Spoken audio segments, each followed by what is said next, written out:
जोहार दोस्तों, मैं प्रेम पंकज आप सभी का स्वागत करता हूं मेरे यूट्यूब चैनल अब्बुआ झारखंड जामताड़ा वाले में। और आप सभी को 26 जनवरी और साथ ही साथ सरस्वती पूजा का बहुत बहुत शुभकामनाएं।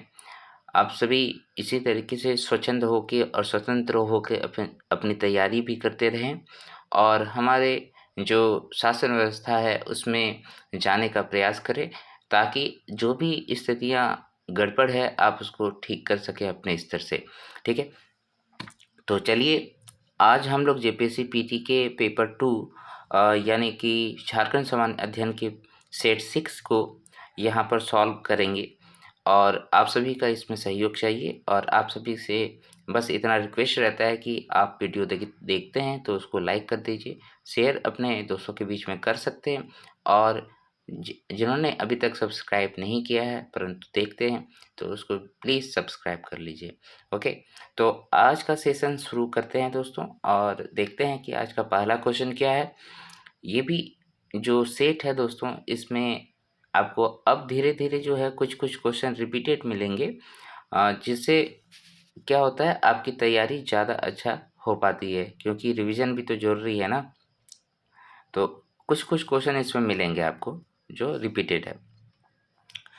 तो दोस्तों आज का पहला क्वेश्चन है, नागवंशी शासन व्यवस्था में रैयतों से कर वसूलने की जिम्मेदारी किसे प्रदान की गई थी। ठीक है, यहाँ पर होगा किसे प्रदान की गई थी। ऑप्शन ए है मानकी को, ऑप्शन बी है नायके, ऑप्शन सी है बरगनेत और ऑप्शन डी है मांझी। तो इसका जो राइट आंसर होगा दोस्तों वो हो जाएगा मानकी को। अब मैं थोड़ा सा इसमें डिटेल में जाता हूँ, आपको बताना चाहता हूँ कि जो झारखंड के शासन व्यवस्थाएं रही हैं, जैसे मुंडा शासन व्यवस्था, नागवंशी शासन व्यवस्था, मुंडा मानकी शासन व्यवस्था, पढ़ा पंचायत शासन व्यवस्था, कोई भी हो, उन सभी में ये क्लियर बात थी कि किसी भी प्रकार का कर जो है रैयतों से वसूल नहीं किए जाते थे शुरुआती दिनों में। लेकिन जैसे जैसे इन लोगों के ऊपर मुगलों का प्रभाव पड़ा, अंग्रेज़ों का प्रभाव पड़ा, तब इन लोगों को विवश होकर जो है जनता से कर वसूलना शुरू करना पड़ा।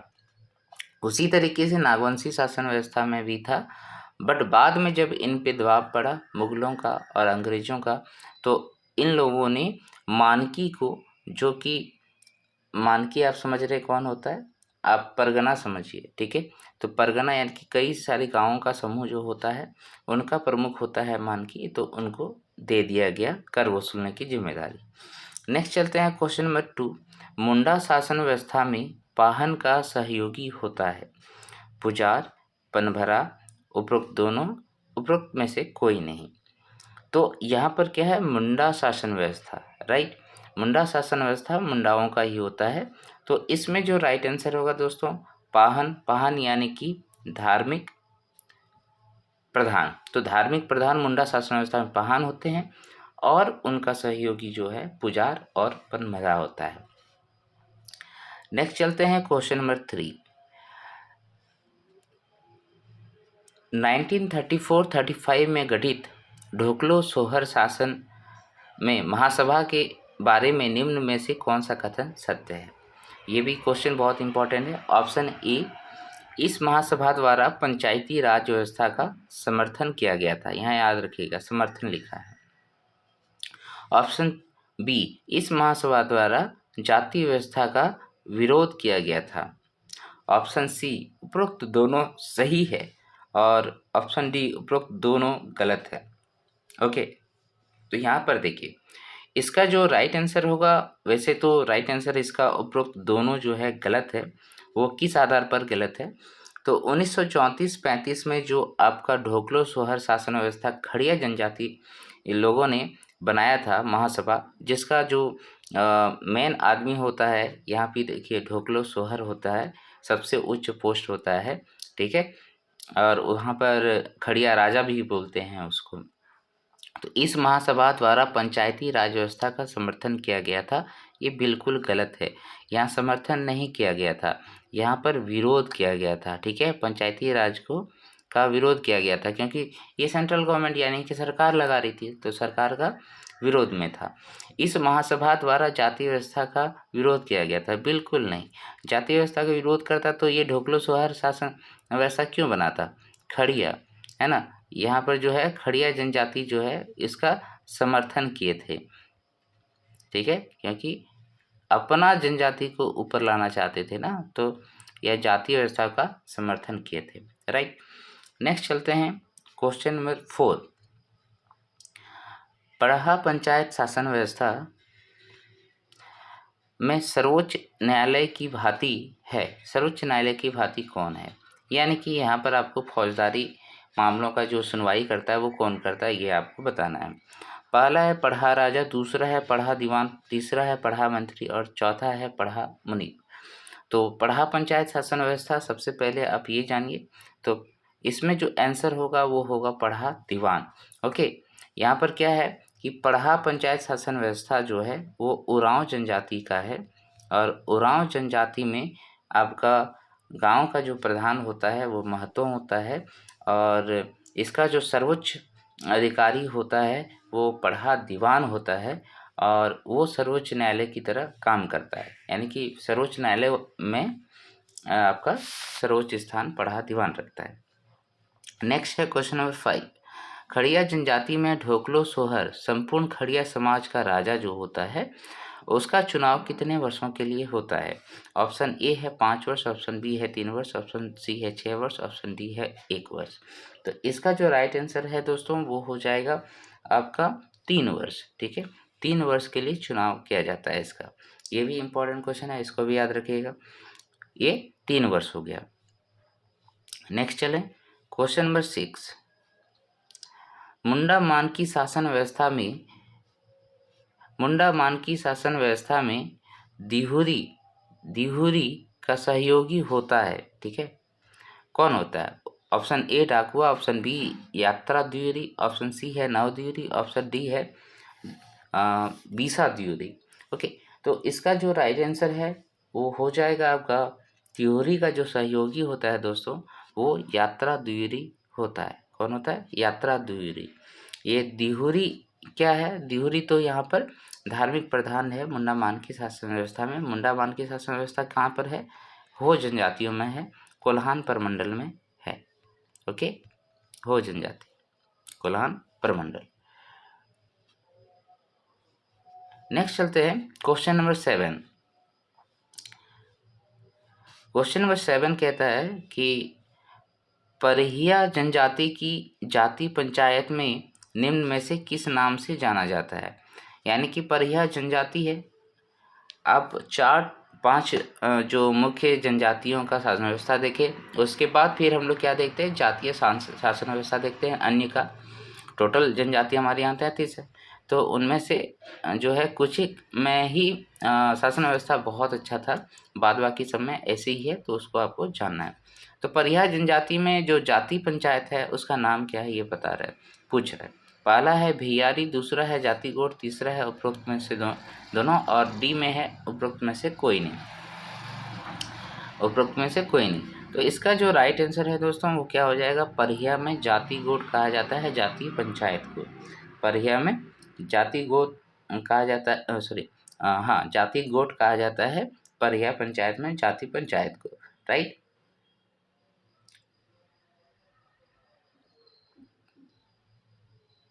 हाँ ये तो कहा ही जाता है। अच्छा, ये भैयारी भी जो है परिहा में भैयारी भी नाम से पुकारा जाता है।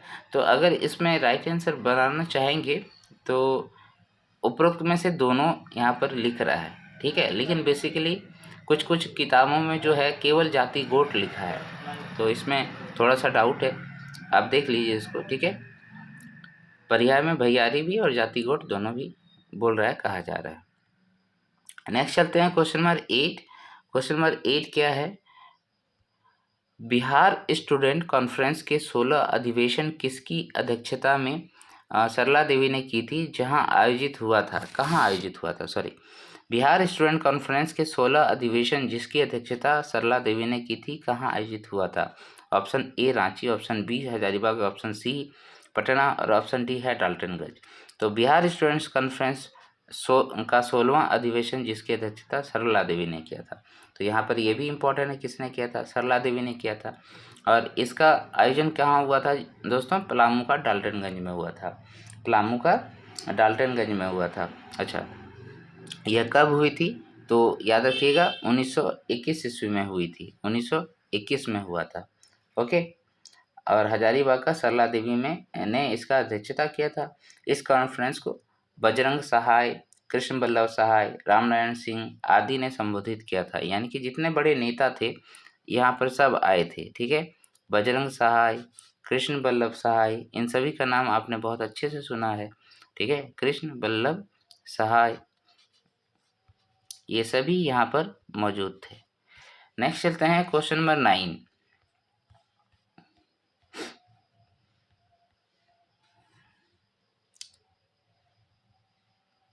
दोस्तों, आप सभी को मेरा वीडियो पसंद आ रहा है, ज़रूर आ रहा होगा, क्योंकि क्वेश्चन सेट ही बहुत इम्पॉर्टेंट है यहाँ पर, और बहुत मस्त मस्त वाला क्वेश्चन है। ऐसा है नहीं कि क्वेश्चन बेकार सा पूछा जा रहा है। ठीक है, क्वेश्चन यहाँ पर बहुत अच्छा है, जहाँ से आपकी तैयारी भी अच्छी हो जाएगी। तो प्रश्न संख्या 9 में क्या है, कथन दिया हुआ है और कारण दिया हुआ है। सदानों को दीकू कहा जाता है। कारण है, सदान झारखंड में बाहर से आकर बसे हैं। तो इसमें कह रहा है कि ऑप्शन ए में है केवल कथन सही है, केवल कारण सही है, कथन व कारण दोनों सही है, लेकिन कारण कथन की व्याख्या नहीं करता है, और कथन व कारण दोनों सही है तथा कारण और कथन की सही व्याख्या करता है।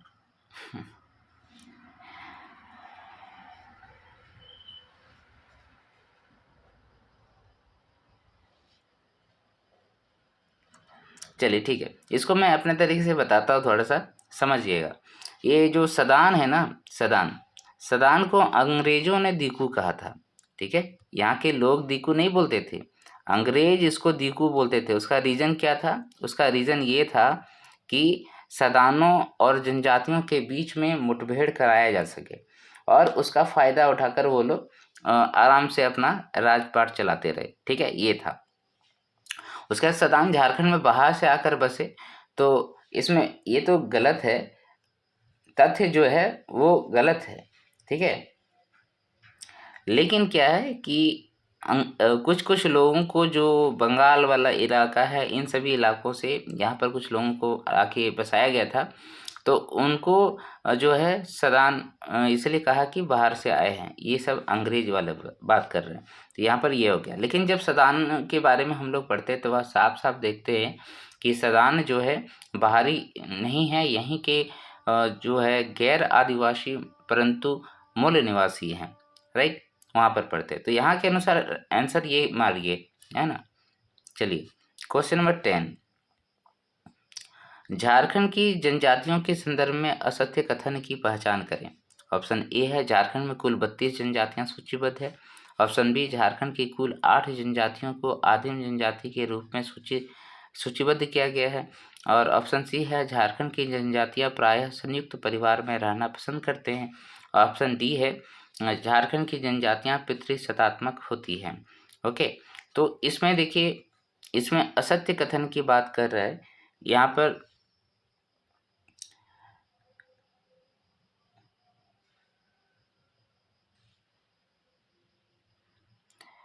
पर क्या लिखा है, संयुक्त लिखा है। वैसे आप हमारे समाज में रहते हैं तो आप सभी को पता है कि यहाँ पर संयुक्त परिवार होना काफ़ी मुश्किल होता है ना, काफ़ी बड़ा, क्योंकि कोई भी फैमिली बड़ा हो जाता है तो वहाँ पर रहना मुश्किल होता है, तो संयुक्त परिवार नहीं रहता है। यहाँ जो आंसर मारिएगा आप, ये मारिएगा, झारखंड की जनजातियाँ प्रायः संयुक्त परिवार में रहना नहीं पसंद करते, बल्कि एकल परिवार में रहना पसंद करते हैं। अच्छा, यहाँ पर थोड़ा सा डाटा जो अपडेट है वो भी जान लीजिए। आप सभी को पता है कि अभी के डेट में 33 टोटल जनजातियाँ, कितना है टोटल, 33 जनजातियाँ, उसमें पुरान लास्ट में जुड़ा हुआ था। उसके बाद झारखंड की कुल 8 जनजातियों को आदिम जनजाति कहते हैं, ये बिल्कुल सही है। ओके, और झारखंड की जनजातियाँ पितृसत्तात्मक होती है, ये भी हम लोगों ने देखा है। नेक्स्ट चलते हैं क्वेश्चन नंबर 11, मुंडा राजा किसे कहते हैं। मुंडा राजा किसे कहते हैं, बिरसा मुंडा को, ऋषा मुंडा को, जयपाल सिंह को, अर्जुन मुंडा को। तो यहाँ पर मुंडा राजा का बात कर रहे हैं। मुंडा राजा दोस्तों जयपाल सिंह मुंडा को कहते हैं। ठीक है, जयपाल सिंह मुंडा को कहते हैं हम।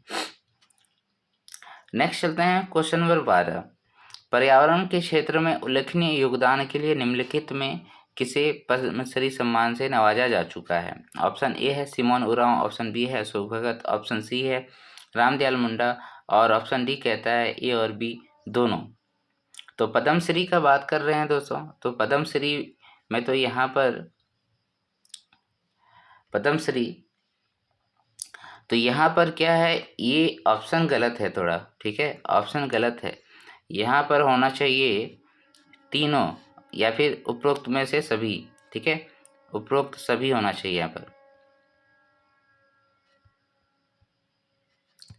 ठीक।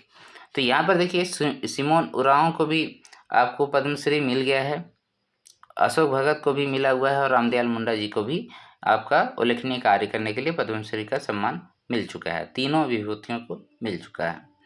आपको पता है, थोड़ा सा बता देता हूँ, सिमोन उरांव जो है वो जल संरक्षण के लिए वाटरमैन कहा जाता है ना। अशोक भगत भी जल संरक्षण और पर्यावरण संरक्षण में महत्वपूर्ण योगदान दिए हैं। लेकिन रामदयाल मुंडा आप सभी को पता है, ये जो है कला और संस्कृति के क्षेत्र में सबसे ज़्यादा काम किए हैं। ओके, चलते हैं नेक्स्ट क्वेश्चन, क्वेश्चन नंबर 13। कौन सा कथन असत्य है? सिद्धू कान्हू चांद भैरव सगे भाई थे। ऑप्शन बी है सिद्धू कान्हू के नेतृत्व में रांची खूंटी क्षेत्र में संथाल विद्रोह चलाया गया। ऑप्शन सी है अंग्रेजों ने सिद्धू कान्हू को फांसी दे दी। ऑप्शन डी है अंग्रेजों ने चांद भैरव को गोली मार दी। ओके, तो इसका राइट आंसर क्या होगा? यहाँ साफ साफ दिख रहा है, राइट आंसर क्या हो जाएगा? B, option B right answer हो जाएगा। ठीक है, इसमें क्या लिख दिया? रांची खूंटी वाले जिले में? नहीं, बिल्कुल नहीं, ये तो संथाल परगना वाले क्षेत्र में थे ना, संथाल परगना वाले क्षेत्र में ये काफ़ी फेमस हुए थे, दुमका, हजारीबाग, साहिबगंज, ओके, इन सभी क्षेत्रों में थे। ओके, नेक्स्ट चलते हैं। अंग्रेजों ने सिद्धू कान्हू को फांसी दे दी थी, बिल्कुल, और चांद भैरव को गोली मार दी थी, ये भी सही है, राइट। ये कौन सा विद्रोह का है? संथाल विद्रोह 1855-56 वाला कहानी है। नेक्स्ट चलते हैं क्वेश्चन नंबर 14। झारखंड निर्माण के पूर्व झारखंड के लिए वनांचल राज्य की मांग की गई थी, किसके द्वारा? कांग्रेस द्वारा 1998 में, कांग्रेस द्वारा 1999 में, भाजपा द्वारा 1998 और भाजपा द्वारा 1999 में। तो याद रखिएगा, वनांचल जो संबंधित है वो भाजपा से रिलेट करता है, और इसका जो मांग किया गया था ये 1998 में मांग किया गया था भाजपा द्वारा। 1998 में वनांचल राज्य की मांग किया गया था भाजपा के द्वारा। नेक्स्ट चलते हैं क्वेश्चन नंबर 15।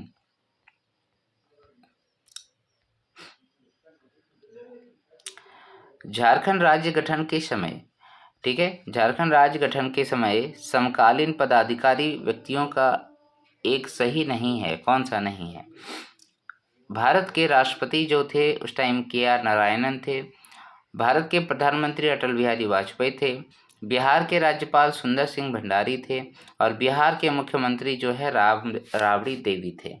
तो ये भी क्वेश्चन बहुत अच्छा है दोस्तों, क्योंकि इसका तथ्य तो आपको याद रखना चाहिए। ये सभी बातें 2000 का करा जा रहा है, जब झारखंड 15 नवंबर को बना, उस टाइम का बात कर रहा है, जो अगस्त 2000 में जब कानून पास हुआ उस समय का बात कर रहा है। तो भारत का राष्ट्रपति जो है KR नारायणन थे, ये बिल्कुल करेक्ट है। भारत का प्रधानमंत्री उस टाइम में अटल बिहारी वाजपेयी जी थे, बीजेपी का सरकार था, और बिहार के राज्यपाल दिया हुआ है सुंदर सिंह भंडारी थे। नहीं, यहाँ पर जो आपका बिहार का राज्यपाल थे दोस्तों, वो VC पांडे थे। कौन थे? VC Pandey, VC Pandey, VC Pandey, right. ये गलत है, VC पांडे राइट आंसर होगा। और बिहार का मुख्यमंत्री तो राबड़ी देवी जी थी। और इस तरीके से इस क्वेश्चन का राइट आंसर क्या हो जाएगा? ऑप्शन सी यहाँ पर करेक्ट करेंगे। असत्य पूछा है ना, कौन सा सही नहीं है पूछ रहा है, तो ये होगा। नेक्स्ट चलते हैं क्वेश्चन नंबर 16।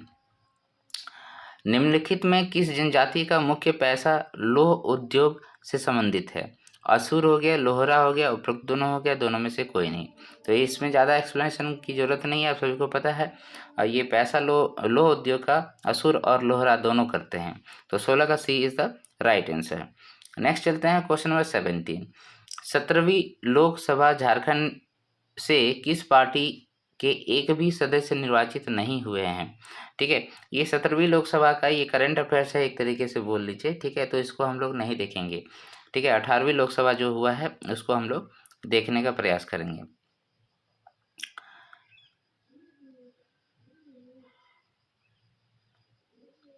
ठीक है, नेक्स्ट है क्वेश्चन नंबर 18। फूलकुंदी क्या है? फूलकुंदी क्या है दोस्तों? एक परंपरा है, एक आभूषण है, एक भोजन है, एक वस्त्र है। तो फूलकुंदी आप सभी को याद होगा, फूलकुंदी जो है वो एक तरीके का परंपरा है। ये कहाँ पर है? तो फूलकुंदी आपका मंडा पर्व जब पढ़े होंगे, मंडा, ठीक है, तो उस मंडा पर्व के समय आग में चला करते हैं लोग, खा नंगे पांव आग में चला करते हैं, और याद होगा उसको हम लोग फूलकुंदी कहते हैं, राइट। नेक्स्ट चले क्वेश्चन नंबर 19। क्वेश्चन नंबर 19 क्या है?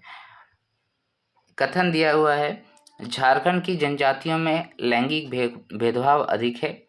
झारखंड की जनजातियां समाज मुख्यतः पितृसत्तात्मक होती हैं। तो यहाँ पर देखिए, लैंगिक भेदभाव का बात कर रहा है, लैंगिक भेदभाव का और लैंगिक असमानता, मतलब कहने का मतलब लैंगिक समानुपात वो अलग हो गया, यानी सेक्स रेशियो अलग हो गया, और लैंगिक भेदभाव मतलब हो गया कि गड़बड़ है कहानियाँ।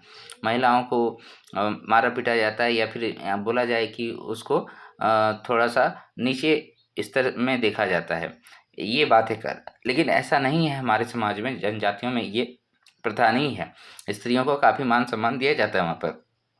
तो इसमें क्या हो जाएगा, कथन और कारण दोनों ही सही है, लेकिन एक्सप्लेनेशन सही नहीं दे रहा है, राइट, ये हो जाएगा। ओके, नेक्स्ट चले क्वेश्चन नंबर 20।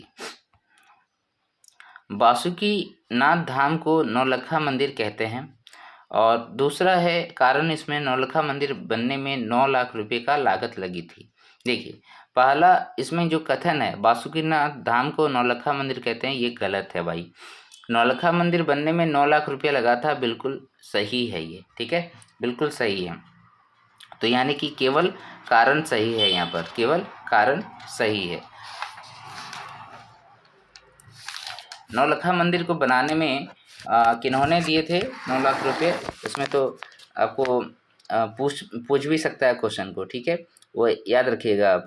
तो चारूशिला जो नाम है, रानी चारूशिला ने दिया था, याद रखिएगा, चारूशिला, इन्होंने ही इतना रुपया दिया था।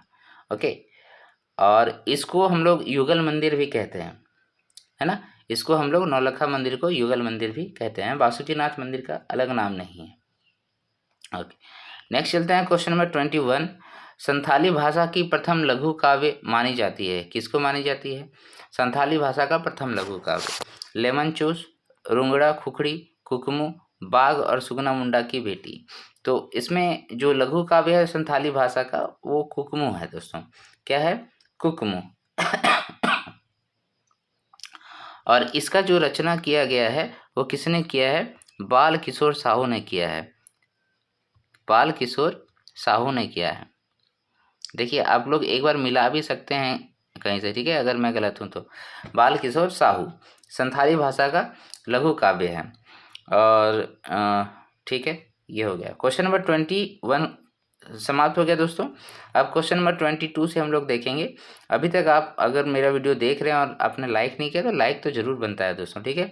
क्वेश्चन नंबर 22, मुखौटा धारण कर नृत्य किया जाता है, कौन सा नृत्य में? Option A Chhau, option B Kotharwa, option C है ए और बी दोनों, ऑप्शन डी है ना तो एक और ना ही बी। तो मुखौटा धारण कर नृत्य किया जाता है किसमें? ए और बी दोनों होगा यहाँ पर, ठीक है। छऊ में तो मुखौटा का विशेष प्रयोग होता है और कोठरवा में भी होता है। नेक्स्ट चलते हैं क्वेश्चन नंबर 23। झारखंड वाद्य यंत्र मदन भेरी कैसा वाद्य यंत्र है? वाद्य यंत्र से क्वेश्चन रहेगा दोस्तों, और बहुत इजी चैप्टर है, 10 मिनट लगेगा अगर आप रिवीजन करते हैं, और इससे आपको 2 नंबर मिल जाएंगे, बहुत बड़ी बात है। ऑप्शन ए तंतु वाद्य यंत्र है, ऑप्शन बी सुशील वाद्य यंत्र है, घन वाद्य यंत्र है, अवनद वाद्य यंत्र है। देखिए, ये वाद्य यंत्र के प्रकार हैं, तंतु का उपयोग करना, घन का उपयोग करना, अवनद का उपयोग करना, ये क्यों है ये आपको देखिएगा तो आपको समझ में आ जाएगा। तो यहाँ पर देखिए, सुशील वाद्य यंत्र है। मदन भेरी कैसा है? मदन भेरी नाम से ही स्पष्ट हो रहा है, ये सुशील वाद्य यंत्र है मदन भेरी, ठीक है, सुशील वाद्य यंत्र है। अगर इसमें एक्सप्लेनेशन आप देखना चाहते हैं तो मैं थोड़ा सा बता देता हूँ, बहुतों का डिमांड होता है कि ये थोड़ा सा बता दिया जाए, तो चलिए मैं थोड़ा सा बताता हूँ। तंतु वाद्य यंत्र जो होता है उसमें तार लगे होते हैं, जैसे एक तारा, ठीक है, आपका एक एक तारा हो गया। घन वाद्य यंत्र जो होते हैं वो, उसमें क्या होता है, घन वाद्य यंत्र वो दो वस्तुओं के टकराने से आवाज़ निकलती है, राइट राइट। और उसमें फिर आएगा अवनद वाद्य यंत्र। अवनद क्या होगा, वो भी उसी तरीके से होता है, दो वस्तुओं को टकराने से ही आवाज़ निकलती है। लेकिन इसमें क्या होता है, दोनों में चमड़ा मड़ा हुआ रहता है ना, घन वाद्य यंत्र में और अवनद वाद्य यंत्र में, सॉरी, अवनद वाद्य यंत्र में जो है चमड़ा गड़ा हुआ रहता है। तो मदन भेरी में क्या क्या आता है, मदन भेरी में जिसको हम लोग सुशील वाद्य यंत्र भी कहते हैं, ठीक है, उसमें बांसुरी आएगा, शहनाई आएगा, ठीक है, ये सभी आते हैं। घन वाला घन घना आवाज़ करेगा, झाल वगैरह हो गया। अवनद वाद्य हमारा ढोलक मांदर ये सब हो गया, ठीक। चलिए नेक्स्ट चलते हैं। Question number 24। क्वेश्चन नंबर 24 में क्या है कि झारखंड के गर्म जलकुंड व झीलों में कौन सी सम्मिलित नहीं है। यहाँ पर अगेन नहीं है, ये आजकल ट्रेंड रहा है क्वेश्चनों का, तो यहाँ बहुत अच्छे से मिल गया है आपको। गर्म जलकुंड एक तरफ दिया हुआ है, दूसरी तरफ जिला दिया हुआ है। झरिया पानी धनबाद में है, तपात पानी दुमका में है, सुसुम पानी धनबाद में है, ताता पानी लातेहार में है। इसका जो राइट आंसर होगा दोस्तों क्या हो जाएगा, वो राइट आंसर हो जाएगा आपका झरिया पानी। ये झरिया पानी जो है वो धनबाद में नहीं है। अब आपको बताना है कहाँ पर है झरिया पानी, धनबाद में नहीं है, कहाँ पर है?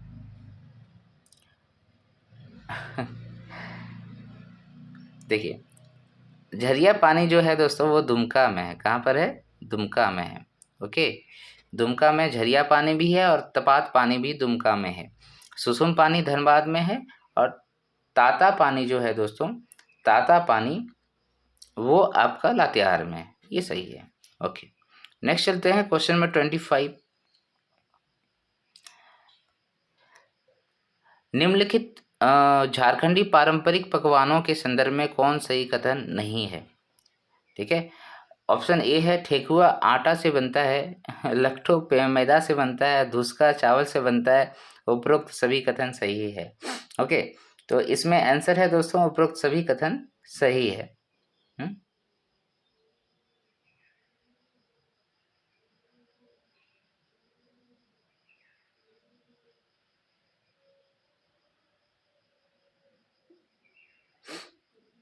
नहीं, अच्छा, इसमें थोड़ा सा सुधार है। इसमें कहता है कि ये लट्टो जो मैदा से बोलता है ना, ये नहीं है, मैदा से नहीं है, ये भी आटा से बनता है, ये कह रहा है।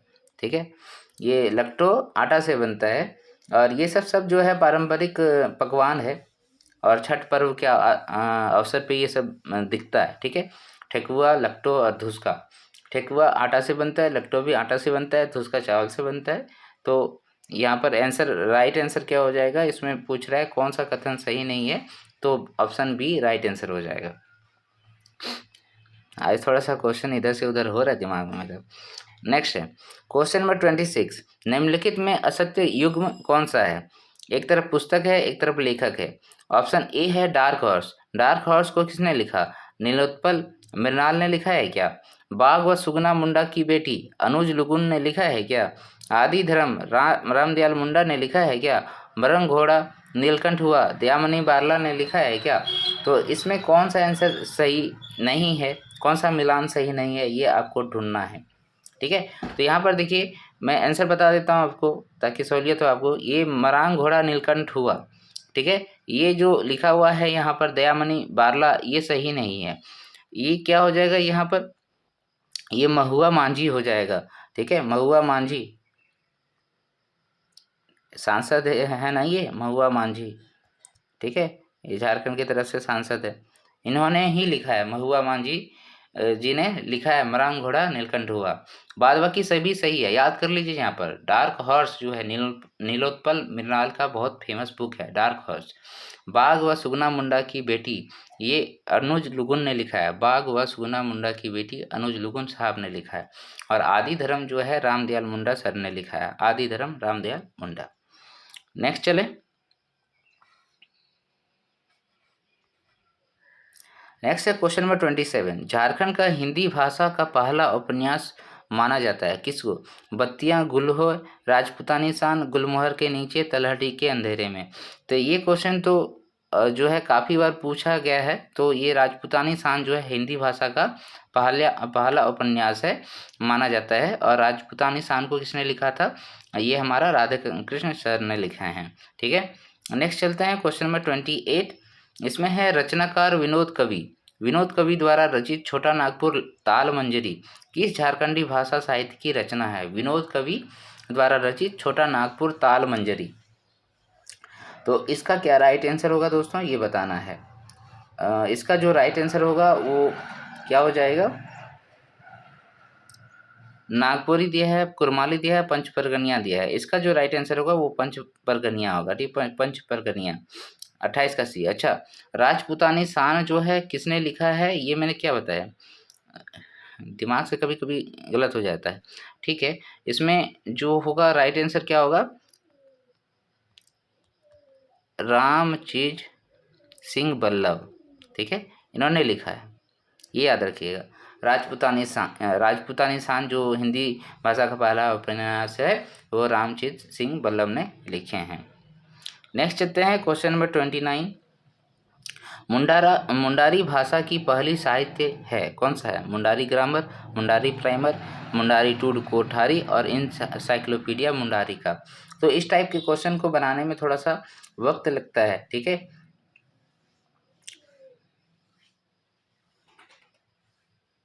तो यहाँ पर जो राइट आंसर होगा दोस्तों वो मुंडारी प्राइमर होगा। मुंडारी भाषा का प्रथम साहित्य जो है मुंडारी प्राइमर को माना जाता है। और इनके जो रचयिता हैं वो कौन थे? इनके रचयिता विटली साहब थे। विटली साहब थे, है ना, विटली विटली विटली साहब थे। मुंडारी प्राइमर। नेक्स्ट है क्वेश्चन नंबर 30। ओलन बहा किनकी कृति है? अनुज लुगुन, महुआ मांझी, जोबा मुर्मू, बुद्धू महतो। इसका जो राइट आंसर होगा दोस्तों वो हो जाएगा जोबा मुर्मू। क्या हो जाएगा? जोबा मुर्मू। 30 का C is the right answer. ओलन बहा किनकी कृति है? जोबा मुर्मू जी का कृति है। ओलन बहा मतलब होता है अलंकृत पुष्प, अलंकृत फूल। इनको जो है बाल साहित्य अवार्ड मिला था इसके लिए। ठीक है, बाल साहित्य अवार्ड इसके लिए मिला हुआ है। नेक्स्ट चले क्वेश्चन नंबर 31। असंगत युग्म की पहचान करें। एक तरफ शोध संस्थान है दोस्तों, दूसरी तरफ जिला का नाम दिया हुआ है। तो यहाँ पर देखिए चावल रिसर्च सेंटर हजारीबाग में है, लाह रिसर्च सेंटर रांची में है, ट्राइबल रिसर्च सेंटर गुमला में है और तिलहन रिसर्च सेंटर मेदिनीनगर में है। तो यहाँ पर जो राइट आंसर होगा वो क्या हो जाएगा? 31 का सी। ये सही युग्म नहीं है, ये गुमला में नहीं है। ट्राइबल रिसर्च सेंटर कहाँ है? आप सभी को पता है, रांची में है। ये रांची में है। कहाँ पर है? रांची में है।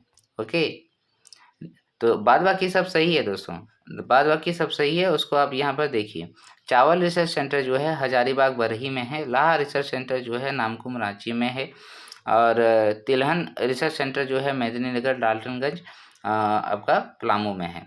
ओके, ये सब सही है। नेक्स्ट चलते हैं क्वेश्चन नंबर 32। झारखंड के किस संस्थान का उद्घाटन तत्कालीन वायसराय लॉर्ड इरविन ने किया था? देखिए ये क्वेश्चन मुझे लगता है रिपीटेड है, नहीं तो इस टाइप से क्वेश्चन पहले भी पूछ लिए हैं। ऑप्शन ए है नेतरहाट आवासीय विद्यालय लातेहार, ऑप्शन बी है सैनिक स्कूल तेलैया, ऑप्शन सी है IASM धनबाद और ऑप्शन डी है रिनपास रांची। तो लॉर्ड इरविन साहब जो है इन्होंने 1926 ईस्वी में Indian school of mines Dhanbad में शुरू किए थे। ISM धनबाद का जो उद्घाटन है वायसराय लॉर्ड इरविन साहब ने किया था 1926 ईस्वी में। ये डेट भी याद रखिएगा, पूछ देता है 9 दिसंबर 1926। ठीक है, 9 दिसंबर 1926। नेक्स्ट चले क्वेश्चन नंबर 33। क्वेश्चन नंबर 33 है मोहन आहूजा स्टेडियम निम्न में से किस शहर में अवस्थित है? Option A Ranchi, option B Bokaro, option C Dumka, option D Jamshedpur. इसका राइट आंसर हो जाएगा दोस्तों मोहन आहूजा स्टेडियम। मोहन आहूजा स्टेडियम ये आपका जमशेदपुर में है। ठीक है, जमशेदपुर में है मोहन आहूजा स्टेडियम जो है जमशेदपुर में है। और यह है एक है मोहन मंगलम, आहूजा की जगह अगर मोहन मंगलम होता तो वो बोकारो होता। ठीक है, मोहन आहूजा है, ये जमशेदपुर में है, थोड़ा ध्यान से। नेक्स्ट चलते हैं क्वेश्चन नंबर 34। झारखंड के निम्नलिखित खिलाड़ियों पर विचार करें। राहुल बनर्जी, झानू हांसदा, अंशुता लकड़ा और जयंत तालुकदार। देखिए इन नामों के अलावे आप अभी सलीमा टेटे, ठीक है, उसके बाद आप ईशान किशन, फिर जो 2-3 क्रिकेटर कुमार कुशाग्र, सुशांत मिश्रा, ओके, इन सब का नाम आप याद रखिएगा अभी ज़रूर से ज़रूर, राइट। और साथ में आप याद रखिएगा जो लॉन बॉल खेलते हैं उन खिलाड़ियों का नाम। उपरोक्त में से कौन आर्चरी तीरंदाजी से संबंधित है? ऑप्शन ए है 1 और 2, ऑप्शन बी है 1, 2, 3, ऑप्शन सी है 1, 2, 4 और ऑप्शन डी है 1, 2, 3, 4। तो तीरंदाजी से कौन यहाँ पर रिलेट करता है ये आपको पूछा गया है। इसमें एक नाम लिखा हुआ है अंशुता लकड़ा दोस्तों। तो अंशुता लकड़ा आप ये नाम देखेंगे हॉकी में, ठीक है, ये तीरंदाजी से रिलेट नहीं करते। तो 1, 2, 4 यहाँ पर राइट आंसर हो जाएगा। राहुल बनर्जी, झानू हांसदा और जयंत तालुकदार, ये तीनों जो है तीरंदाजी से बिलोंग करती हैं। और मुझे लगता है इस बार जो है आप याद रखिएगा जो लॉन बॉल के खिलाड़ी हैं इन्होंने कई सारे अवार्ड जीते हैं ना, इसलिए वो फोकस कर सकते हैं हम लोग। Question number 35। निम्नलिखित व्यक्तियों पर विचार करें। महेंद्र सिंह धोनी, दीपिका कुमारी, प्रेमलता अग्रवाल। उपरोक्त में किन्हें पद्मश्री पुरस्कार से सम्मानित किया गया है? तो पद्मश्री बोला गया है दोस्तों, तो यहाँ पर तो मेरे ख्याल में तीनों के तीनों को मिला है, तीनों के तीनों को मिला है, हैं? प्रेमलता अग्रवाल को नहीं मिला? मिला है भाई साहब, यहाँ तीनों के तीनों को मिला है, ठीक है, तीनों में से तीनों को मिला है, ये हो जाएगा राइट आंसर। 1, 2, 3। महेंद्र सिंह धोनी को 2009 में मिला है, ओके। उसके बाद आपका प्रेमलता अग्रवाल जी को 2013 में मिला है और दीपिका कुमारी को 2016 में मिला है, सबको मिला है, ठीक है। नेक्स्ट चलते हैं क्वेश्चन नंबर 36। हाल ही में एक विशेष खेल में विश्व के टॉप 10 खिलाड़ियों में दिनेश महतो का नाम चुना गया, इन्हें किस खेल से पहचान मिली है? तो यहाँ पर देखिए दिनेश महतो एक याद आ ही गया, यहाँ पर क्वेश्चन भी मिल गया। तो ये याद रखिएगा लॉन बॉल है, लॉन बॉल से रिलेट करता है खिलाड़ी दिनेश महतो, ये इम्पोर्टेंट नाम है, ये याद रखिएगा दिनेश महतो। नेक्स्ट चलते हैं क्वेश्चन नंबर 37। इनमें से कौन सा कथन सत्य है? ए है खेल नगरी जमशेदपुर को कहा जाता है, बी है जयपाल सिंह के नेतृत्व में भारत ने हॉकी का पहला ओलंपिक स्वर्ण पदक जीता था, ऑप्शन सी है उपरोक्त दोनों। तो भाई साहब इसमें आंसर क्या हो जाएगा? आंसर इसमें दोनों होगा सही ना, दोनों ही सही है उपरोक्त में से। अरे किस में मार रहा हूँ मैं, दोनों ही सही है उपरोक्त दोनों। खेल नगरी आपका जमशेदपुर को कहा जाता है और जयपाल सिंह मुंडा 1928 में एम्स्टर्डम में स्वर्ण पदक दिलाए थे। नेक्स्ट चलें क्वेश्चन नंबर 38।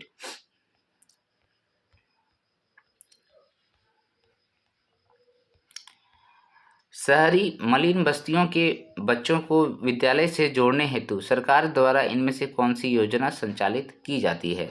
ऑप्शन ए है पंख योजना, ऑप्शन बी उड़ान योजना, ऑप्शन सी अम्बेडकर योजना और ऑप्शन डी है वाल्मीकि योजना। जो मलिन बस्तियां हैं वहाँ से बच्चे स्कूल आ जाए इसके लिए एक योजना चलाई गई है ना, ताकि ये योजना क्या है? पंख योजना। क्या योजना है दोस्तों? पंख योजना। अगर आप ऐसे देखेंगे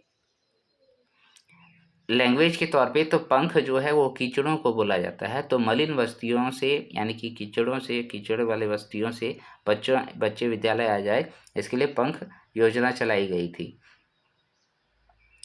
और इसकी शुरुआत दोस्तों आप ईयर याद रखिएगा 2017 में की गई थी। कब किया गया था? 2017 में।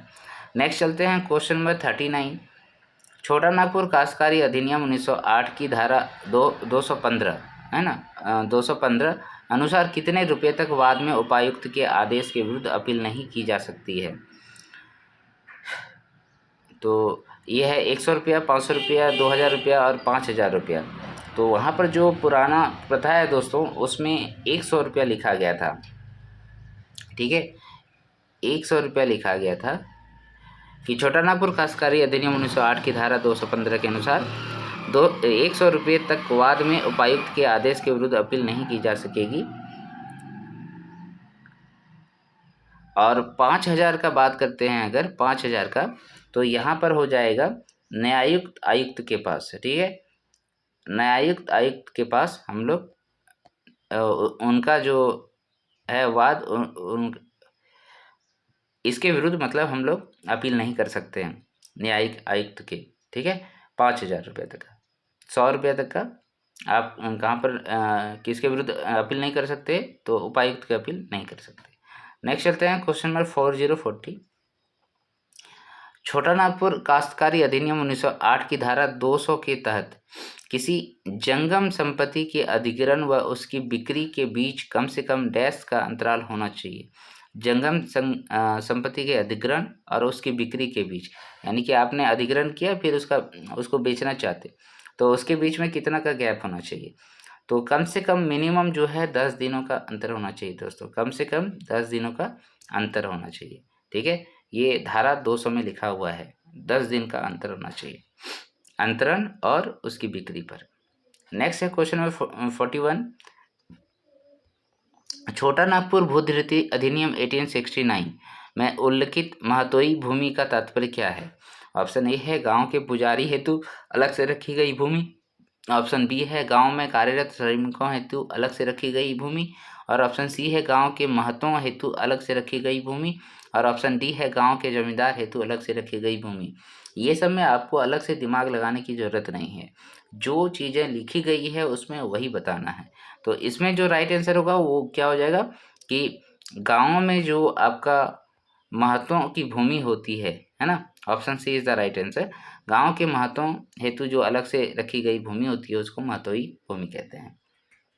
ओके, अब थोड़ा सा इसमें और जो नाम दिया गया है वो मैं बता देता हूँ। एक दिया हुआ है मंझियस, ठीक है।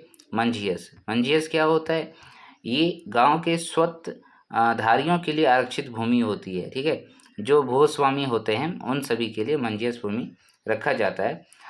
उसके बाद बट खेता होता है एक, बट खेता, ठीक है। उसमें जो लिखा हुआ है वो बता रहा हूँ, बट खेता। तो ये बट खेता में क्या होता है, मझियस भूमि पर काम करने वाले श्रमिकों हेतु अलग से रखी गई भूमि होती है, यानी कि मझियस भूमि पर जो काम करते हैं, भूस्वामियों वाले जमीनों पर जो काम करते हैं उन लोगों के लिए अलग से भूमि रखी जाती है, उसको बट खेता कहते हैं। फिर एक वहाँ पर डाली कटारी या पहनई, तो डाली कटारी या पहनई जो होते हैं वो गांव के पुजारियों के लिए किया जाता है। और एक भूत खेता भी होता है, वो आपका गांव के धार्मिक प्रधानों के लिए किया जाता है। नेक्स्ट चलते हैं क्वेश्चन नंबर 42। छोटा नागपुर काश्तकारी अधिनियम 1908, ठीक है, में कुल कितनी धाराएं हैं, ये इजी क्वेश्चन है। ये 271 धाराएं आप सभी को पता है। नेक्स्ट चलते हैं क्वेश्चन नंबर 43। छोटा नागपुर काश्तकारी अधिनियम 1908 की धारा 186 के तहत कुर्की के संबंध में निम्न में से किसकी कुर्की पे छूट प्राप्त होती है। ऑप्शन 1 नंबर इसमें कथन है कृषि के औजार व उपकरण, 2 है लेखा बही, 3 है महिलाओं व बच्चों के कपड़े, और कोड की सहायता से सही विकल्प का चयन कीजिए। तो घर का जब कुर्की होता है ना, तो उसमें किन सामानों का कुर्की आप नहीं कर सकते हैं, ये भी साफ साफ स्पष्ट में लिखा हुआ है, नहीं तो आपका तन से कपड़ा भी ले जाएगा ना। तो कुर्की का मतलब ही वही होता है। तो इसमें जो राइट आंसर होगा दोस्तों वो ऑप्शन डी हो जाएगा, 1, 2 और 3 तीनों ही सही है, ठीक है। आप कृषि के औजार और उपकरण को कुर्की नहीं कर सकते। जो खती बहा है, जो लिखा हुआ जो आपका लेखा बही है उसको भी नहीं ले जा सकते, और महिलाओं और बच्चों का जो कपड़े हैं वो खासकर तो आप नहीं ले सकते, ठीक है। तो ये हो गया आपका इम्पॉर्टेंट क्वेश्चन। नेक्स्ट चलते हैं क्वेश्चन नंबर 44। संथाल परगना काश्तकारी अधिनियम 1949 के प्रावधान में निम्न में से किस जिले में लागू नहीं है। तो एसपीटी बोल रहा है कहाँ पर लागू नहीं है, ठीक है। देवघर में, गोड्डा में, गिरिडीह में, जामताड़ा में। तो संथाल परगना के 6 जिलों में संथाल परगना काश्तकारी अधिनियम लागू किया गया है। तो इसमें संथाल परगना में क्या नहीं आता है, गिरिडीह नहीं आता है, तो गिरिडीह में लागू नहीं है ये। ओके, नेक्स्ट चलते हैं क्वेश्चन नंबर 45। संथाल परगना काश्तकारी अधिनियम 1949 की धारा 27 के अनुसार बंजर भूमि की बंदोबस्ती हेतु किए गए पट्टे के प्रपत्र की प्रतियां निम्न में से किसे उपलब्ध कराई जाएगी, है ना। किसे देना होगा बंजर भूमि की बंदोबस्ती हेतु जो पट्टे तैयार किए जाते हैं उसकी प्रतियां किसे उपलब्ध कराई जाएगी। ये एसपीटी की धारा 27 में लिखा गया है। बंजर भूमियों का बंदोबस्ती धारा 27 एसपीटी। ये है उपायुक्त को, रैयत को, भूस्वामी को, ग्राम प्रधान को। तो किसको किसको देते हैं जी, ये आपको याद रखना है। तो आपका संथाल परगना अधिनियम 1949 की धारा 27 के अनुसार 4 प्रतियां तैयार की जाती है। कितनी प्रतियां तैयार की जाती है दोस्तों? 4 प्रतियां तैयार की जाती है। ओके,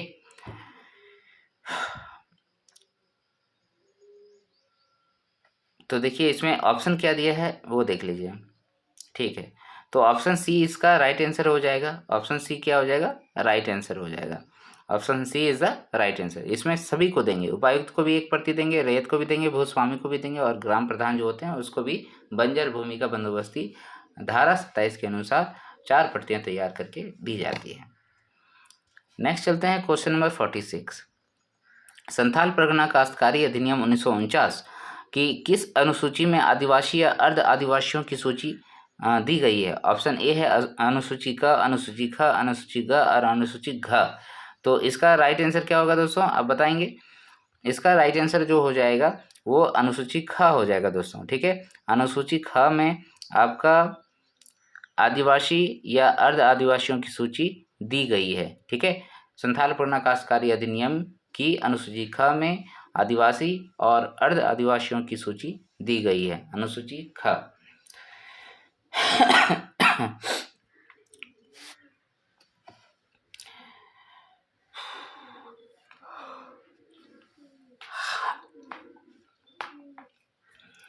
थोड़ा सा थक जाते हैं ना।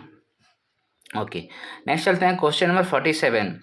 देखिए दोस्तों, अभी तक आप मेरा वीडियो देख रहे हैं तो जरूर से लाइक कीजिए, इसको लाइक कीजिए दोस्तों। संथाल परगना काश्तकारी अधिनियम 1949 कि किस धारा में यह प्रावधान किया गया है कि किसी पहाड़िया गांव की खाली बंजर भूमि का गैर पहाड़ियों के साथ बंदोबस्त नहीं किया जाएगा। यानी कि कोई पहाड़िया गांव है, उसका बंजर भूमि है, तो आप गैर पहाड़िया जनजातियों के साथ बंदोबस्त नहीं करेंगे। ऐसे आपने देखा बंजर भूमि की बंदोबस्ती धारा 27 के अनुसार एसपीटी में किया जाता है। और ये भी देखा कि आदिवासियों और अर्ध आदिवासियों का जो सूची है वह अनुसूची ख में रखा गया है। ये सब याद रखिएगा। तो 47 का सी यहाँ पर आंसर होगा धारा 41। ठीक है, धारा 41 जो है ये प्रावधान करता है कि जो पहाड़िया गांवों की खाली या बंजर भूमि है उसका बंदोबस्ती गैर पहाड़ियों के साथ नहीं करेंगे। ठीक है, बेईमानी ना हो जाए, यही सब है और क्या। 48 संथाल परगना काश्तकारी अधिनियम की किस धारा के अनुसार जमींदार रेत से लगान के अतिरिक्त वसूली करने पर दंड का प्रावधान किया गया है? और ये प्रावधान जो है बहुत अच्छा है, आपको याद रखना है ये। ठीक है, तो ये धारा 52 में किया गया है। एक्चुअल में धारा 52 में आपका जमींदारों द्वारा रेत से अगर लगान के अतिरिक्त कुछ भी वसूल करते हैं तो उसमें दंड का प्रावधान किया गया है। और उसमें दंड में क्या लिखा गया है दोस्तों? 6 माह का कारावास हो सकता है या फिर आपको 500 रुपये का जुर्माना देना पड़ेगा। ठीक है, या फिर दोनों ही, 6 माह का कारावास, 500 रुपया या फिर दोनों ही आपको सजा के तौर पे मिल सकता है धारा 52 के अनुसार। तो कोई भी जमींदार अगर रेत से लगान के अतिरिक्त कुछ वसूलता है तो ये सजा है उसका। धारा 52। मुंडारी खुटखटीदारी प्रथा को किस वर्ष मान्यता प्रदान की गई थी? 1900 में, 1903 में, 1908 में, 1949 में। मेरे ख्याल में ये क्वेश्चन रिपीटेड है। 1903 में आपको याद है मुंडारी खुटखटीदारी प्रथा को लागू कर दिया गया था जब छोटा नागपुर काश्तकारी अधिनियम का प्रारूप तैयार हुआ था। क्वेश्चन नंबर 50 भूमि अधिग्रहण पुनर्वास पुनर्स्थापन अधिनियम 2013 में सार्वजनिक निजी भागीदारी के तहत विकास योजनाओं के लिए भूमि अधिग्रहण हेतु कितने प्रतिशत भूस्वामी की सहमति का प्रावधान किया गया है? मतलब आप भूमि अधिग्रहण कर रहे हैं पुनर्वास एवं पुनर्स्थापन अधिनियम 2013 के तहत, तो सार्वजनिक निजी भागीदारी के तहत, ठीक है, इसमें विकास परियोजनाओं के लिए आप भूमि अधिग्रहण करते हैं तो भूस्वामियों से सहमति लेना पड़ता है, जो गाँव में भूस्वामी होते हैं उनसे सहमति लेना पड़ता है, तो उसका प्रावधान कितना प्रतिशत किया गया है? 30 से 40%, 50 से 60%, 70 से 80%, और अधिग्रहण हेतु सहमति की आवश्यकता नहीं है। तो इसमें जो राइट आंसर होगा दोस्तों वो क्या हो जाएगा? 70 से 80%, मतलब 1/3 आप याद रखिएगा, सॉरी 2/3 याद रखिएगा, लगभग 75% की सहमति होना जरूरी है। ये क्वेश्चन पहले भी शायद मैं बताया हूँ, ठीक है, इतना जरूरी है।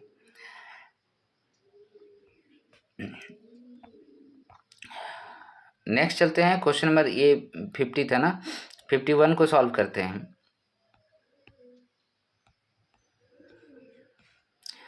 निम्नलिखित पठारों पर विचार करें। रांची का पठार, निचला हजारीबाग पठार, ऊपरी हजारीबाग का पठार। तो कहता है उपरोक्त पठारों का उत्तर से दक्षिण में सही क्रम क्या होगा? तो सबसे ऊपर में क्या है दोस्तों? सबसे ऊपर में तो होगा आपका 51, ठीक है, जो, हाँ ठीक है, पहले तो ये वाला हो जाएगा। निचला हजारीबाग का पठार जो है सबसे ऊपर में है, पहले है। उसके बाद ऊपरी हजारीबाग का पठार ये यहाँ पर है। उसके बाद रांची का पठार यहाँ पर है, यानी कि ये हो गया 231 ना, 231, ये हो गया 231, ऑप्शन सी राइट आंसर है, 231। नेक्स्ट चलते हैं क्वेश्चन नंबर 52। इसमें है, निम्न में कौन सा झारखंड की सबसे कम ऊंचाई वाला पठार है? रांची का पठार, ऊपरी हजारीबाग का पठार, नेतरहाट का पठार और निचला हजारीबाग का पठार।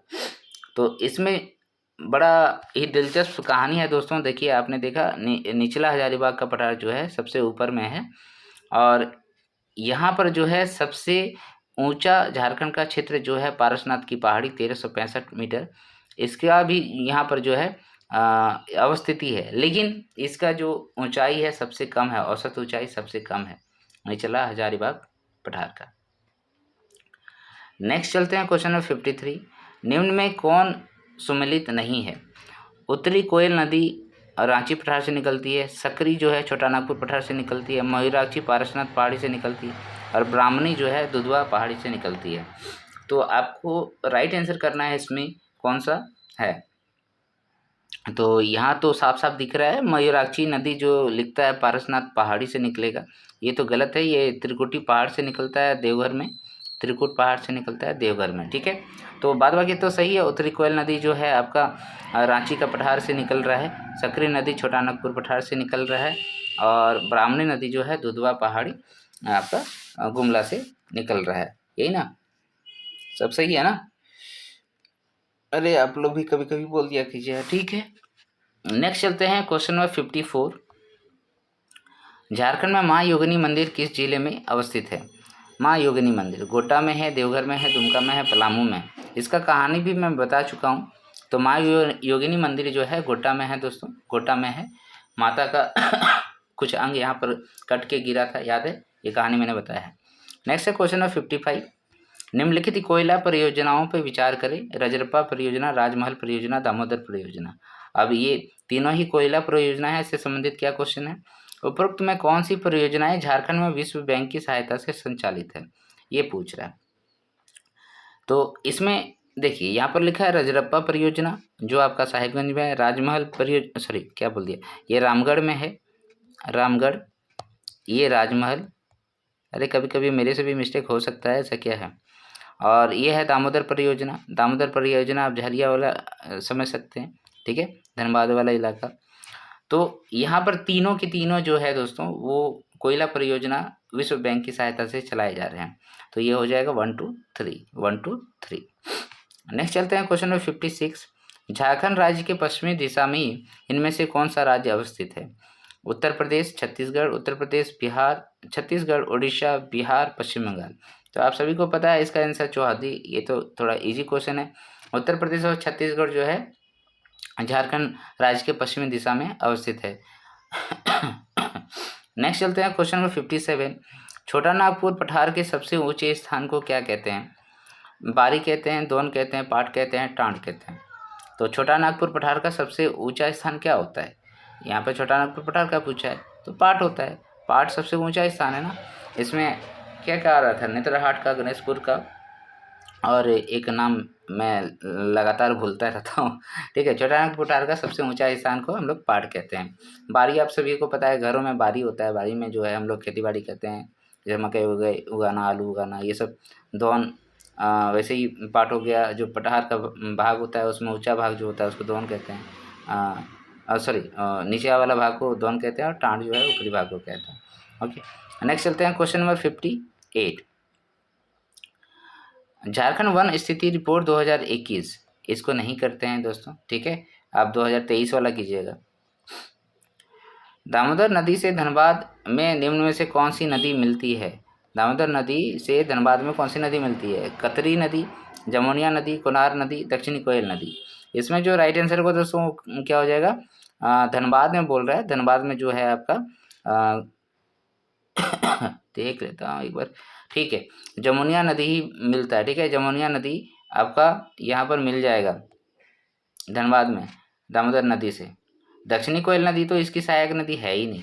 ओके, कोनार ये भी नहीं है, तो ये तो आप ऐसे ही छाड़ सकते थे, ठीक है। कोनार है जी, कोनार है, कोनार तो बोकारो से निकलता है ना। नेक्स्ट है क्वेश्चन नंबर 60। उत्पादन की दृष्टि से झारखंड का सबसे बड़ा कोयला खान कर्णपुरा है और क्षेत्रफल की दृष्टि से झारखंड का सबसे बड़ा कोयला खान झरिया है। ये क्वेश्चन ऑलरेडी जेपीएससी में पूछ चुका है कि नहीं? तो अगर आप इसमें ध्यान से देखेंगे क्वेश्चन का आंसर क्या होगा, तो यहाँ पर देखिए पूछा है कि कौन सा कथन सत्य है, राइट।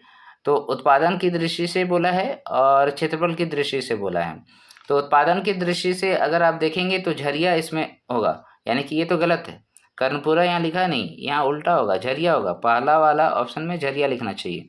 उत्पादन की दृष्टि से झरिया सबसे बड़ा है और क्षेत्रफल की दृष्टि से अगर देखेंगे तो झारखंड का सबसे बड़ा कोयला क्षेत्र अभी जो है झरिया की जगह आप यहाँ पर कर्णपुरा लिखेंगे, लेकिन कर्णपुरा अकेले नहीं है, इसमें बहुत सारे क्षेत्र मिले हुए हैं। ठीक है, उत्तरी कर्णपुरा, दक्षिण कर्णपुरा, ये सब मिला हुआ है और इसी बेस पे एक क्वेश्चन भी पूछा गया था।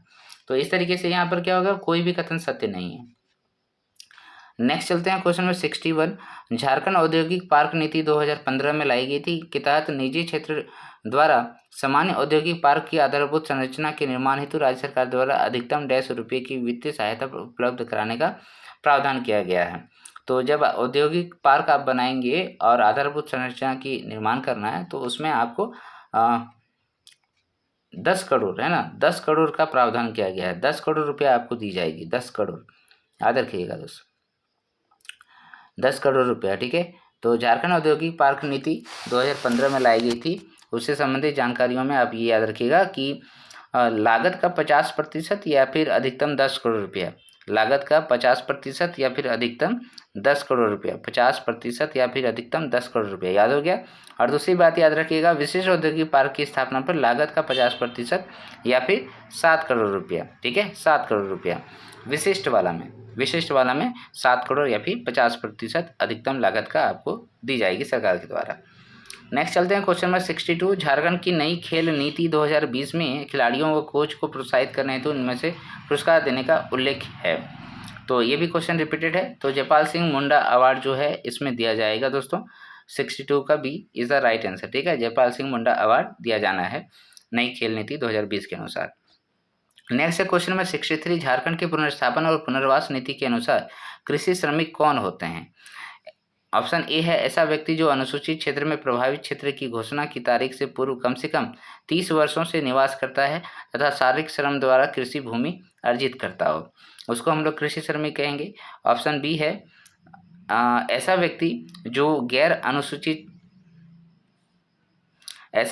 गैर अनुसूचित क्षेत्र में प्रभावित क्षेत्र की घोषणा की तारीख से पूर्व कम से कम 15 वर्षों से निवास करता हो तथा शारीरिक श्रम द्वारा कृषि भूमि अर्जित करता हो। दोनों में सिर्फ अंतर है वर्षों का। तो कौन सा राइट आंसर होगा दोस्तों, ये आपको बताना है। ऑप्शन सी में उपरोक्त दोनों दिया है और ऑप्शन डी में उपरोक्त में से कोई नहीं है। क्वेश्चन क्या है एक बार फिर से मैं यहाँ दिखा देता हूँ। ये देखिए, झारखंड की पुनर्स्थापन एवं पुनर्वास नीति के अनुसार कृषि श्रमिक किसको कहते हैं? ओके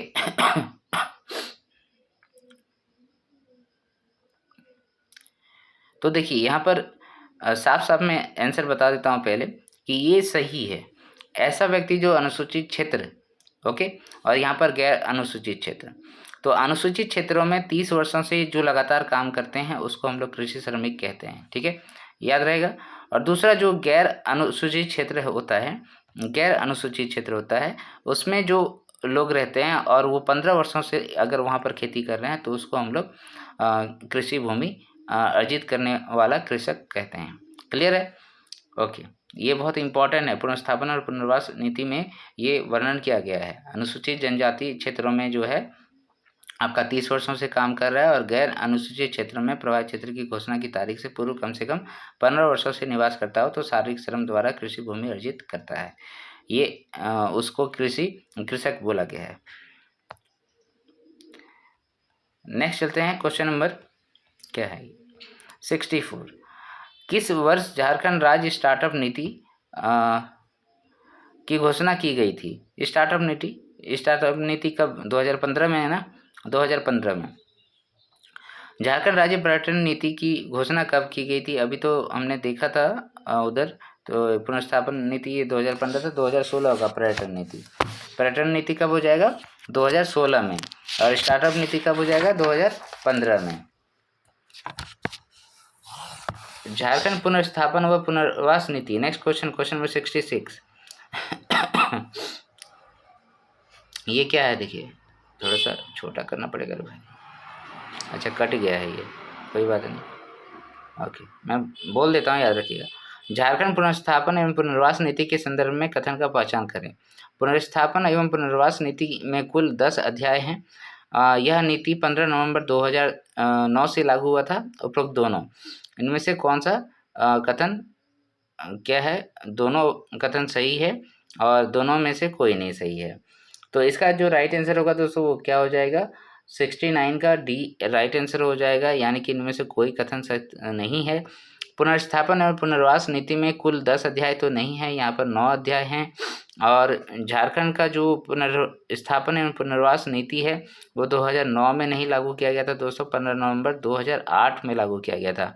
और आपका जो प्रत्यर्पण वाला नीति है, जो आपका क्या कहते हैं उसको, नक्सलवादियों के लिए लाया गया था, वो 2009 में लाया गया था। तो ये 15 नवंबर 2008 को लागू हुआ था।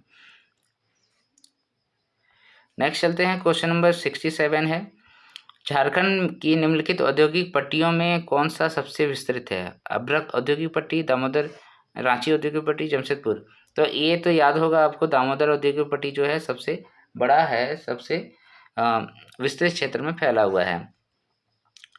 नेक्स्ट चलते हैं, क्वेश्चन नंबर 68। निम्नलिखित उद्योगों में से निजी क्षेत्र का उद्योग कौन सा है? Bokaro steel limited, Indian aluminium company, Bihar sponge iron. तो निजी क्षेत्र का पूछ रहा है, इसमें कौन सा है दोस्तों?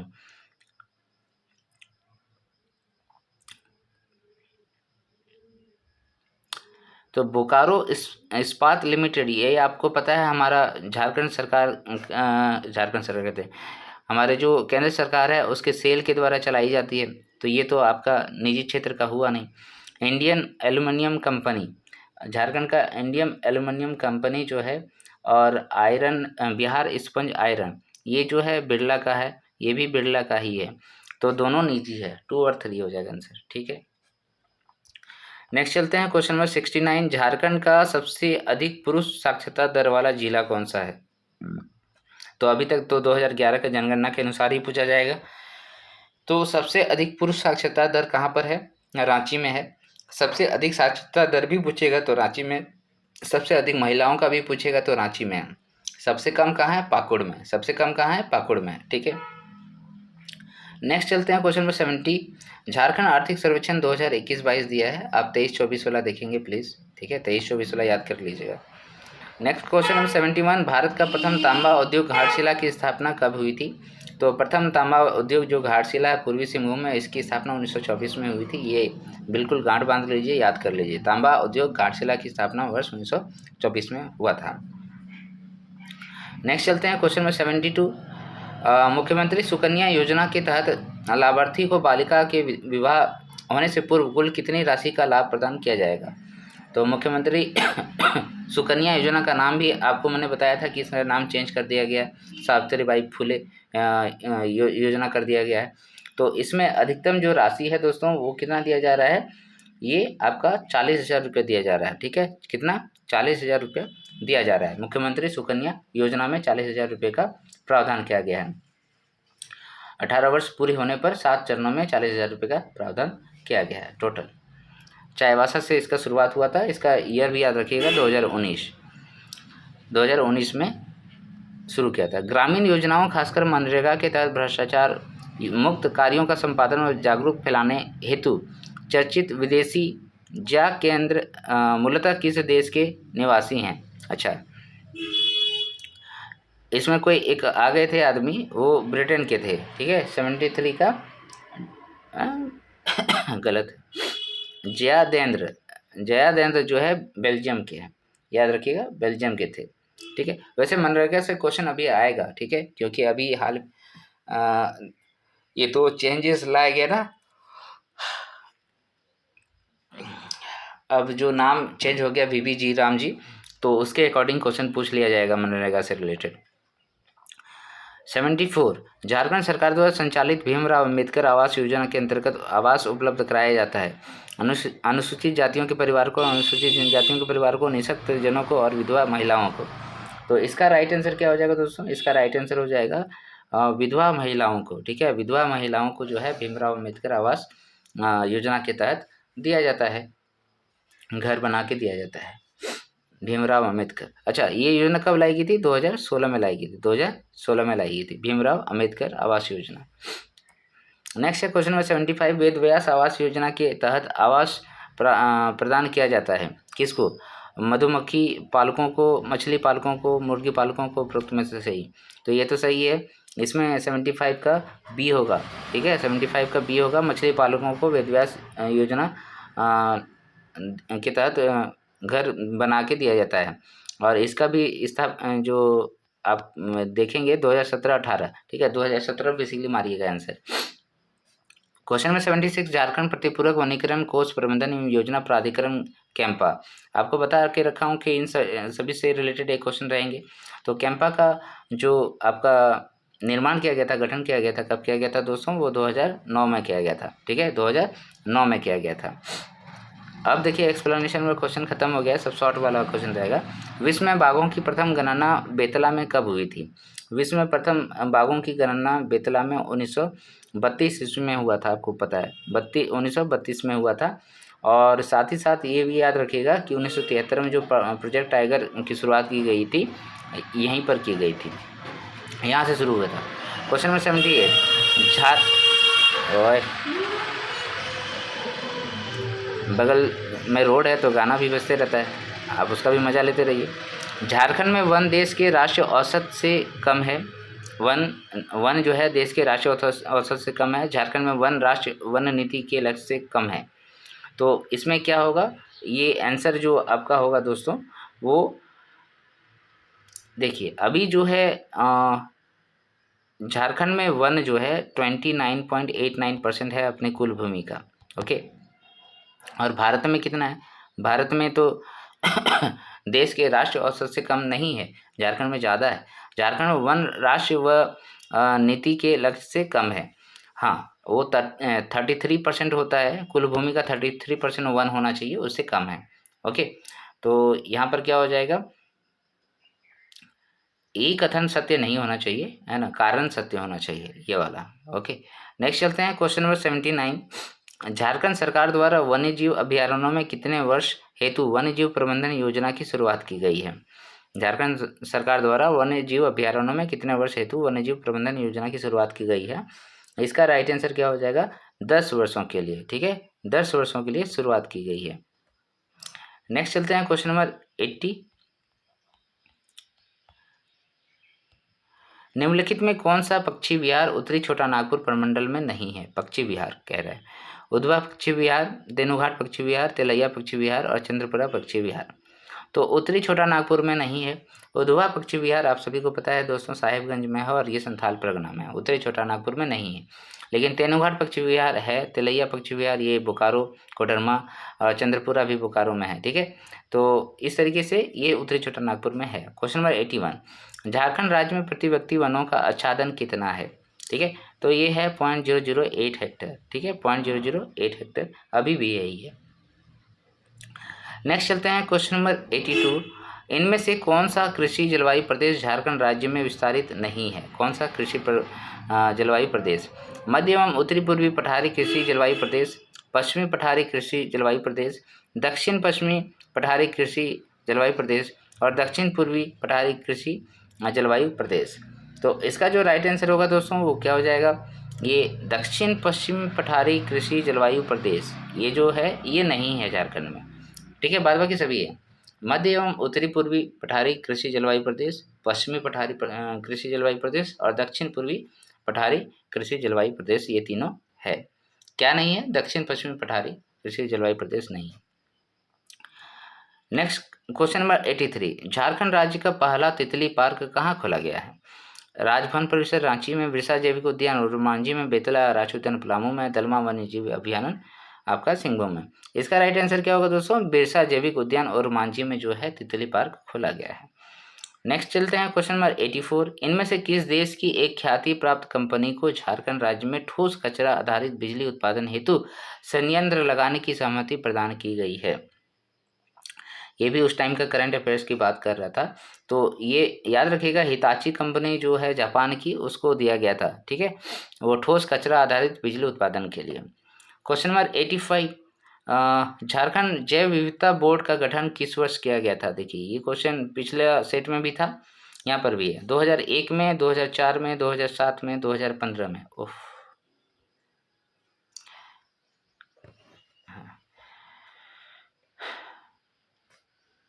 इधर था। ओके, तो झारखंड जैव विविधता बोर्ड का गठन किस वर्ष किया गया था? झारखंड जैव विविधता बोर्ड का गठन दोस्तों आपका कहाँ दिया? ऑप्शन 2007 होगा ना? हाँ, यहाँ पर है 2007। Option C is the right answer. ठीक है, यहाँ पर याद रखिएगा 20 दिसंबर 2007 को झारखंड में जैव विविधता बोर्ड का गठन किया गया था। जैव विविधता बोर्ड झारखंड में 20 दिसंबर 2007 को गठित किया गया था। Question number 86। वन अधिकार अधिनियम के तहत वन भूमि का पट्टा दिया जाता है, किसको दिया जाता है जी? वनवासियों को, अनुसूचित जातियों को, अनुसूचित जाति को, ए और बी दोनों को। तो वन अधिकार अधिनियम जो है दोनों ही तरीके के लोगों को दिया जाता है। ठीक है, अनुसूचित जनजाति को और वनवासी को। ठीक है, ये दोनों। नेक्स्ट चलते हैं question number 87।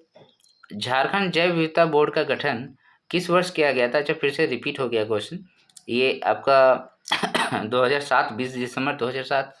Question number 88। Jharkhand राज्य के निम्न में से कौन से स्थान जैव विविधता संबंधी की दृष्टि से महत्वपूर्ण है? सरांडावन, नेतरहाट पहाड़ी और दालमा पहाड़ी।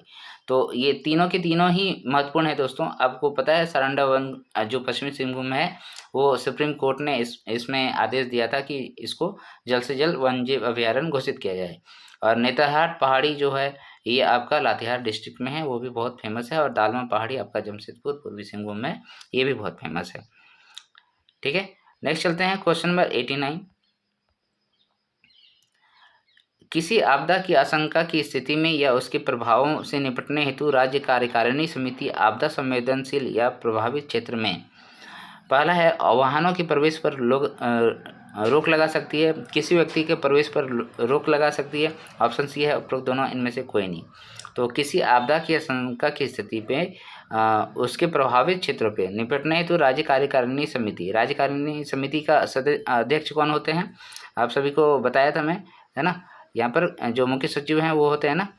तो कह रहा है कि राज्य कार्यकारिणी समिति आपदा संवेदनशील या प्रभावित क्षेत्र से इन सभी को रोक लगा सकता है, सभी को हो जाएगा यहाँ पर। ठीक है, उपरोक्त दोनों सबको सुरक्षित करना है ना। Question number 90। आपदा के दौरान कार्य में समुचित संचालन हेतु गठित झारखंड राज्य आपदा कार्रवाई कोष में केंद्र सरकार की हिस्सेदारी कितनी होती है? ठीक है, तो इसका जो राइट आंसर होगा वो कितना हो जाएगा? 75 और 25 था। इसमें अभी थोड़ा सा जो है चेंजेस भी लाया गया है, शायद 60-40 किया गया है शायद। ठीक है, इसको थोड़ा सा आप चेक कर लेंगे, है ना? इसको थोड़ा सा चेक कर लेंगे। नेक्स्ट है क्वेश्चन नंबर 91। यद्यपि झारखंड राज्य विभिन्न प्रकार की आपदाओं से ग्रसित रहता है, फिर भी झारखंड में निम्न में से किस प्रकार की आपदा का संभावना सबसे कम है? खनन दुर्घटना, सूखा, जंगल में आग, ज्वालामुखी।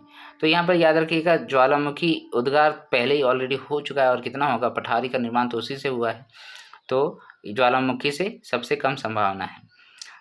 नेक्स्ट चलते हैं क्वेश्चन नंबर 92। झारखंड राज्य में औद्योगिक आपदा प्रबंधन से संबंधित गतिविधियों का संचालन इनमें से किन के द्वारा किया जाता है? औद्योगिक आपदा पूछ रहा है, बीआरटी मिश्रा, जेसेक, मेकॉन और स्कीपा। तो इसका राइट आंसर क्या हो जाएगा दोस्तों? मेकॉन। मेकॉन जो है वो औद्योगिक आपदा प्रबंधन से संबंधित गतिविधियों का संचालन करती है। वहीं बीआरटी मिश्रा आपको पता है ये क्या था इसमें, भूकंप है ना, बीआरटी मिश्रा को भूकंप के लिए दिया गया था, भूकंप। उसके बाद जेसैक जो है आपका तीनों तरीके का करता है, क्योंकि जेसैक का निर्माण जो है अंतरिक्ष प्रौद्योगिकी संस्थान हमारा का इसरो है, उसके द्वारा यहाँ पर किया गया था झारखंड सरकार की मदद से। और इसमें आपका भूकंप, बाढ़ और क्या कहते हैं, सूखा, इन सभी का इसमें किया जाता है। और स्कीपा जो है संचालन करता है सभी का, आपको पता है स्कीपा। ओके, नेक्स्ट है 93। झारखंड राज्य में राज्य एवं जिला स्तर आपदा प्रबंधन अधिनियम के तहत गठित आपातकालीन ऑपरेशन केंद्रों को किसके माध्यम से जोड़ा जाता है? जी सेट, कार्टोसेट, वी सेट और इन सेट। तो ये भी क्वेश्चन बहुत इंपॉर्टेंट है दोस्तों, इसमें सेटेलाइट का जो प्रयोग किया जाता है वो बताना है आपको। तो वी सेट से किया जाता है, ठीक है। झारखंड राज्य में राज्य एवं जिला स्तर पर आपदा प्रबंधन अधिनियम के तहत गठित आपातकालीन ऑपरेशन केंद्रों को वी सेट के जरिए जोड़ा जाता है। नेक्स्ट चलते हैं क्वेश्चन नंबर 94। रांची के मोहराबादी मैदान में झारखंड जनजातीय महोत्सव 2022 का आयोजन किया गया था, वो किस तारीख को किया गया था? ये उस टाइम का करंट अफेयर्स था दोस्तों, तो 9 से 10 अगस्त को किया गया था। ओके, नेक्स्ट चलते हैं क्वेश्चन नंबर 95। स्वच्छ सर्वेक्षण 2022 में झारखंड को कौन सा स्थान प्राप्त हुआ है? ये भी करंट अफेयर्स है, तो इसको नहीं देखते हैं हम लोग। 96। 36वें राष्ट्रीय खेल में झारखंड को कुल कितने पदक मिले हैं? अभी आप 38वां राष्ट्रीय खेल याद कीजिएगा जो हिमाचल प्रदेश में हुआ था, और उसमें झारखंड को कुल कितने पदक मिले हैं ये याद कर लीजिएगा, ठीक है। तो झारखंड को ये अभी शायद 38वां में 27 पदक मिले हैं, एक बार देख लीजिएगा, मैं कंफर्म नहीं कर रहा हूँ। ओके, तो ये करंट अफेयर्स का क्वेश्चन है।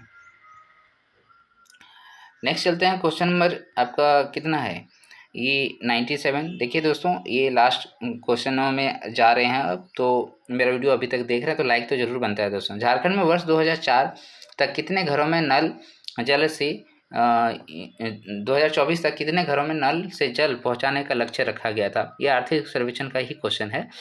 ये हो जाएगा आपका कितना, 61.2 लाख, 61.2 लाख जो है घरों में नल से जल पहुंचाने का लक्ष्य रखा गया था। Question number 98। झारखंड के किस कलाकार को संगीत नाट्य का काउंसिल सदस्य मनोनीत किया गया है? राजा उरांव, नंदलाल नायक, प्रज्वल पांडे और जनसेता करकेट्टा। तो इसका जो राइट आंसर होगा दोस्तों वो क्या हो जाएगा, नंदलाल नायक। इनको जो है संगीत नाट्य का काउंसिल सदस्य मनोनीत किया गया है, नंदलाल नायक जी को। नेक्स्ट चलते हैं क्वेश्चन नंबर 99। ये सब करंट अफेयर्स का क्वेश्चन है, तो इसमें मैं ध्यान नहीं दे रहा था इसलिए।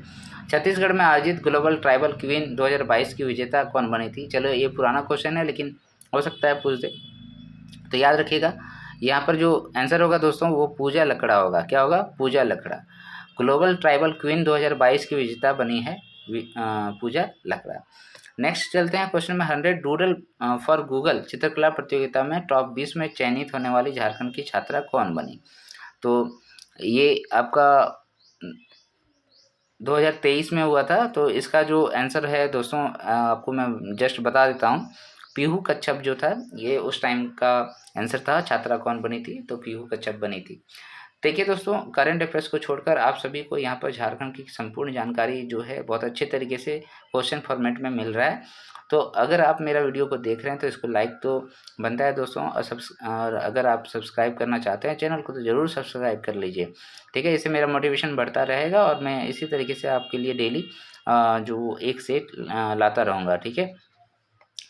अगर आप लोगों को क्वेश्चन का PDF चाहिए तो बताइएगा मुझे, मैं अपना टेलीग्राम चैनल का लिंक भेज दूँगा, उससे आप PDF वहाँ पर ले सकते हैं। चलिए मिलते हैं दोस्तों नेक्स्ट वीडियो में फिर से एक नए सेट के साथ। तब तक के लिए धन्यवाद। जोहार, जय हिंद, जय झारखंड, जय हिंद। आज 26 जनवरी है, 26 जनवरी में मज़े लीजिए।